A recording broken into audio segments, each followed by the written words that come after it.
Meus queridos irmãos e minhas irmãs, hoje nós celebramos São Carlos Luanga e seus 21 companheiros mártires. O que é o martírio na igreja? Esse derramamento de sangue que a igreja exalta, que a igreja louva, que é exemplo para todos os cristãos. Quem não conhece Santa Luzia, quem não conhece Santa Inês ou São Sebastião, que temos muita devoção aqui em nossa paróquia, todos conhecem. Mas o que é o martírio? O martírio é uma resposta de fidelidade ao amor de Deus. Quem é o primeiro mártir da igreja é o próprio Senhor, que sendo fiel ao Pai, vai derramar o seu sangue por amor de nós. Por causa desse exemplo de Cristo, muitos cristãos no início da igreja começaram a derramar o seu sangue impressionante, mas para não pecarem, para não serem infiéis a Deus, para não macularem a alma, para não colocarem em risco a salvação. Tantos e tantos mártires, tantos e tantos homens e mulheres, apaixonados por Jesus, derramaram sangue para não serem infiéis, derramaram sangue para não colocarem em risco a salvação. E a igreja de Jesus Cristo, ela foi sendo construída tendo por base o sangue derramado de Cristo, e a terra fecundada por muitos homens e mulheres que derramaram o sangue. Esse martírio da igreja sempre foi algo que deu um grande testemunho. Observem o colégio apostólico.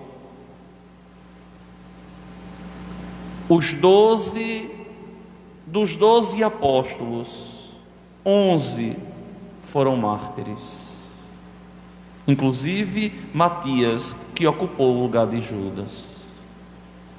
O único que não foi mártir foi São João, aquele que cuidou, que zelou da mãe do Senhor.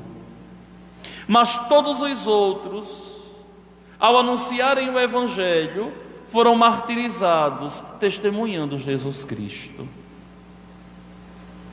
Esse sangue derramado, que hoje é simbolizado nos paramentos da igreja de cor vermelha, nos quer dizer que a nossa fé foi fecundada por homens corajosos, por homens que conseguiam enxergar o céu aqui na terra.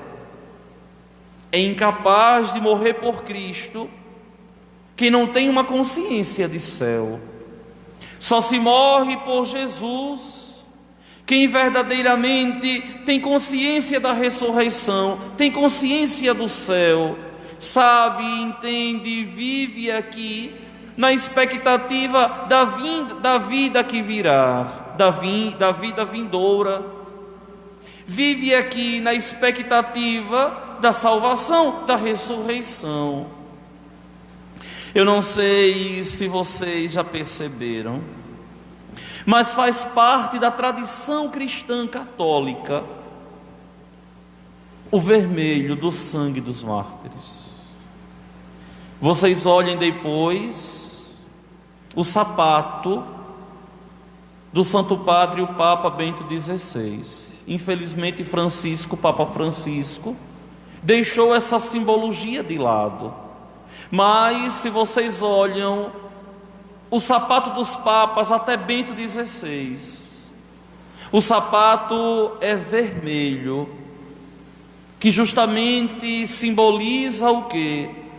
O sangue dos mártires, que rega essa terra para brotar a fé.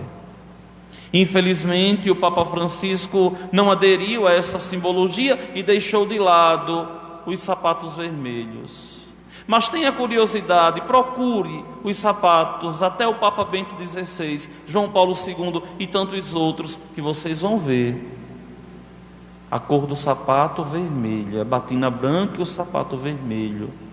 Um simbolismo que diz simplesmente que a nossa fé foi regada pelo sangue derramado.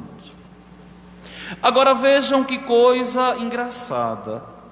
Tantos mártires, tantos homens, tantas mulheres entregaram a vida por Cristo e morreram derramando sangue para não pecarem, para não serem infiéis.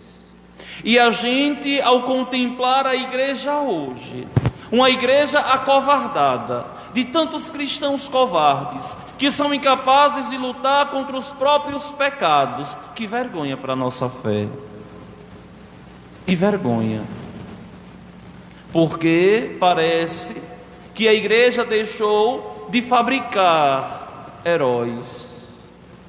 Parece que a igreja deixou de fabricar homens e mulheres que, vigorosos na fé, eram valentes, corajosos, capazes de entregar a própria vida pelo Senhor. Mas é impressionante, porque o cristão, o católico do século 21, é um católico muito acanhado, muito covarde, porque é incapaz muitas vezes de lutar contra os próprios pecados. Um martírio branco a gente poderia chamar, como o Santo Padre o Papa Bento XVI falou em uma de suas catequeses. É preciso que surjam mártires brancos nos dias de hoje. Vejam que não existe nenhuma perseguição, não existe nenhuma perseguição contra os cristãos. Nós podemos viver a nossa fé publicamente. Esse ano que deu uma loucura, mas podemos viver a nossa fé publicamente, podemos testemunhar Jesus Cristo publicamente, mas vivemos a fé, vamos até a igreja, comungamos a Eucaristia, mas muitas vezes a nossa fé vivida é uma fé vivida de fachada, porque parece que para muitos cristãos que o que importa é que os outros não vejam, e esquecem que esse pecado vai macular a nossa alma, vai manchar a nossa alma.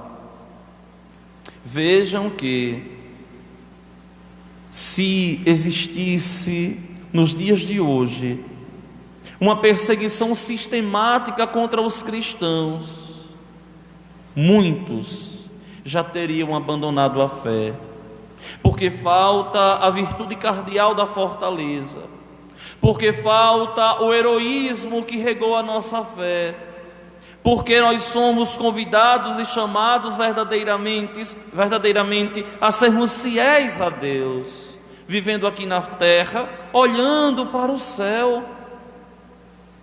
É impressionante, mas como nós temos pessoas que não entendem, que não compreendem o que é ser cristão. Ser cristão, trocando em miúdos, é ser herói no segmento de Jesus Cristo. E é preciso que nós aprendamos verdadeiramente a renunciar aquilo que nós sabemos que não nos leva para o céu, a renunciar aquele pecado que a gente carrega, que faz tão parte da gente, que a gente muitas vezes não consegue se imaginar vivendo sem esse pecado. É preciso que nós decidamos por Cristo, e isso não é utopia não, esse é o caminho ordinário que a Mãe Igreja nos convida, esse é o caminho ordinário que o Espírito Santo vai nos conduzindo a verdadeiramente sermos cristãos, não de nome, mas de fato. Não cristãos que vivem uma religião de faz de contas, mas uma religião que vive verdadeiramente a fé. Os mártires na igreja sempre ocuparam um lugar de grande destaque na nossa fé.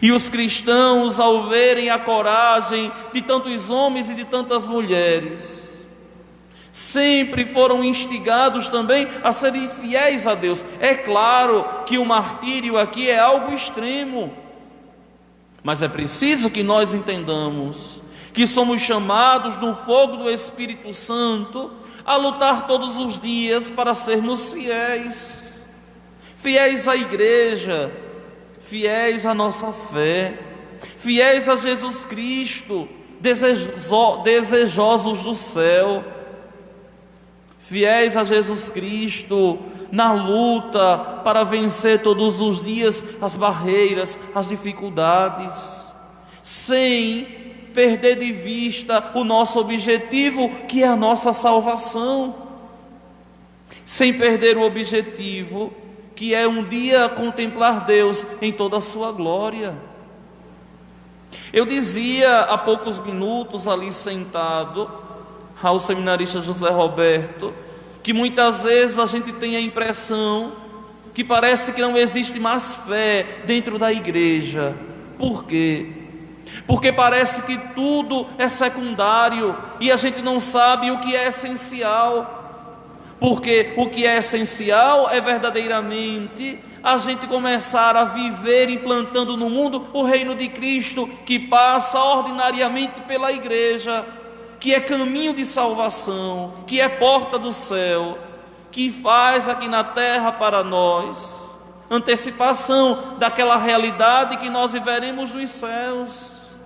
Os mártires na igreja são importantes, os mártires dos tempos de antanho, os mártires dos tempos odiernos. O nosso martírio branco é importante para que nós possamos crescer na nossa fé.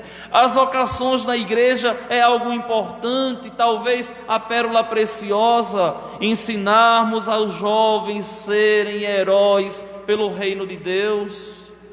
É preciso que nós cristãos católicos entendamos, vejamos, compreendamos que a nossa oração nos faz viver todos os dias inseridos em Cristo, sentindo os mesmos sentimentos do Senhor. E vejam que Jesus não tinha medo de enfrentar nada, nem enfrentar ninguém. Por quê?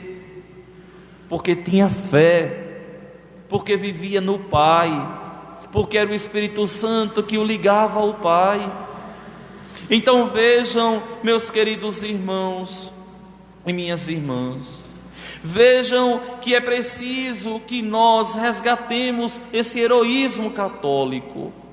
Rezemos, deixemos de ser cristãos acovardados, rezemos por esse mundo que não quer saber de Deus, rezemos por esses políticos que não querem saber do bem do povo, rezemos dentro da igreja pela falta de fé de tantos e tantos, rezemos por nós, para que lutemos todos os dias para sermos fiéis, lutemos todos os dias sim, para permanecermos em Deus, e para que o nosso testemunho possa arrastar uma multidão, para todos nos encontrarmos nos céus.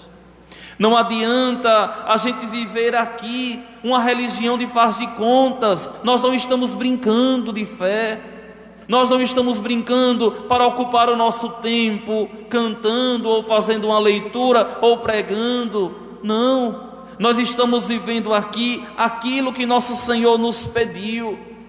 Deve ser para nós devemos ter prazer de rezar, devemos ter prazer de fomentar as vocações, devemos ter prazer de convidar as pessoas para seguirem a Jesus e sentirem as mesmas alegrias que Sebastião sentiu ao entregar a sua vida.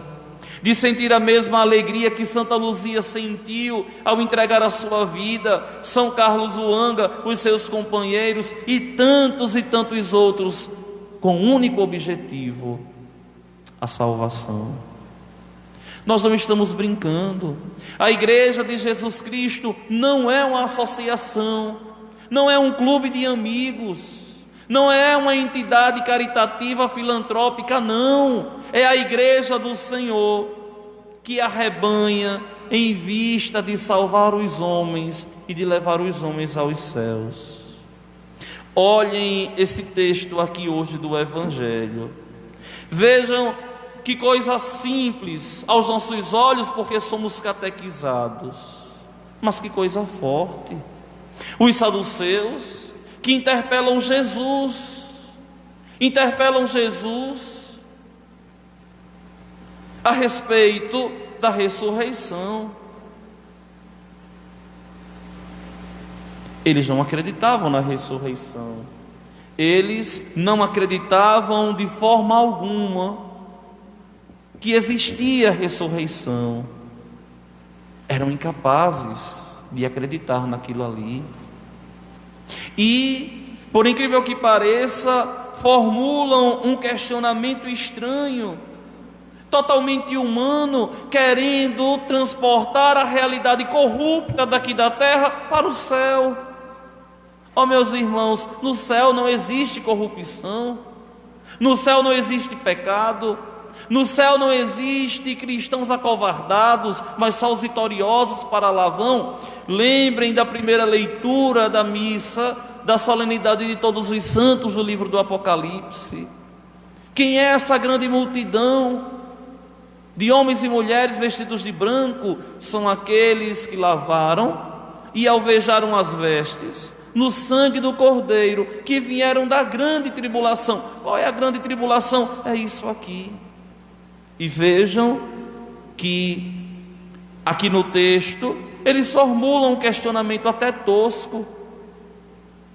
Um homem casou, deixou a mulher sem filhos. A lei dizia que o irmão deveria casar para dar uma descendência àquele irmão. E assim se casaram os sete e ninguém deixou filho.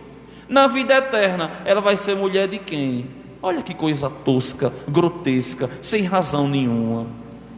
E é tão interessante, porque nosso Senhor aqui vai corrigi-los e vai dizer: acaso vós não estáis enganados, porque não conhecerdes as Escrituras nem o poder de Deus? Quando os mortos ressuscitarem, os homens e as mulheres não se casarão, pois serão como os anjos do céu. Nosso Senhor não está mentindo. Existe ressurreição, existe céu. O nosso Deus não é um Deus de mortos, mas um Deus de vivo. Vós estáis enganados. Meus queridos irmãos e minhas irmãs, não tem como nós querermos ir para o céu querendo viver como as pessoas que não têm fé. Se nós queremos ir para o céu, se nós queremos alcançar a salvação, nós temos que viver aqui como se lá nós já estivéssemos, porque lá é muito melhor do que isso aqui, porque isso aqui é passageiro. Lembrem do salmo dessa semana. Alguns talvez cheguem a 80, mas nós somos chamados a viver na perspectiva de eternidade. Não se acovarde, não tenha medo de ser herói, mas não é para ser herói para provar para o outro que você é grande, não, na fé. Mas é preciso que você prove para você mesmo. Aprenda a acordar cedo e vá rezar. Aprenda a formar o seu coração como um bom cristão. Seja de verdade alguém caridoso que reza pelo teu irmão. Quando existe uma confusão na comunidade, seja disposto a colocar os seus dons e os seus talentos a favor dos outros, para construir o reino de Deus, para evangelizar a partir dos dons e dos talentos que Deus te deu. Seja corajoso, de verdade, olhando a cruz de Cristo e se vendo também como alguém crucificado, mas com um desejo grandioso de alcançar a salvação. Isso, meus irmãos, não é discurso não, porque vocês não pensem que para ser padre é fácil não. É preciso ter de verdade uma alma de herói para lutar todos os dias, permanecer de pé e, por incrível que pareça, em alguns momentos nem perder a fé. É preciso sim que nós todos vejamos esse momento que nós passamos hoje na história da humanidade e aprendamos a colocar o nosso joelho no chão. Eu não consigo imaginar um pai de família, uma mãe de família, que está vendo o que está acontecendo no mundo e ainda tem o coração duro e é incapaz de se ajoelhar e rezar. Eu não consigo imaginar um católico daqui das pastorais dos movimentos, que vendo o padre celebrar a missa todos os dias, tem preguiça de assistir à missa em casa, ou de escutar a pregação, o mínimo que pode fazer. Eu não consigo ver um cristão que ele tem preguiça de vir quinta-feira à igreja comungar a Eucaristia, não é nem participar de missa, por esse tempo de exceção que nós vivemos, mas só vir comungar a Eucaristia. Se antes a missa reclamava porque a missa era 1 hora, 1 hora e meia demorava, e não tinha tempo, e agora 15 minutos, por que não tem tempo de vir comungar? O problema está na tua falta de fé, no teu coração que ainda não é heróico, na tua alma que ainda deve estar doente, com alguma doença espiritual, e quem sabe a assídia, que é a preguiça para as coisas de Deus. Eu rogo a Deus nosso Senhor que me faça como sacerdote ter o coração disponível, capaz de amar a Deus sobre todas as coisas, e amando a Deus sobre todas as coisas, a abrir de verdade os nossos horizontes para enxergarmos os céus, e enxergando o céu, endireitarmos o nosso caminho, lutarmos aqui na terra para um dia alcançá-lo e termos a alegria e a graça de contemplar Deus como Ele é e vivermos felizes no regaço acolhedor de um Deus tão grandioso que se humilhou, que derramou o seu sangue por amor a mim, por amor a você. Amém.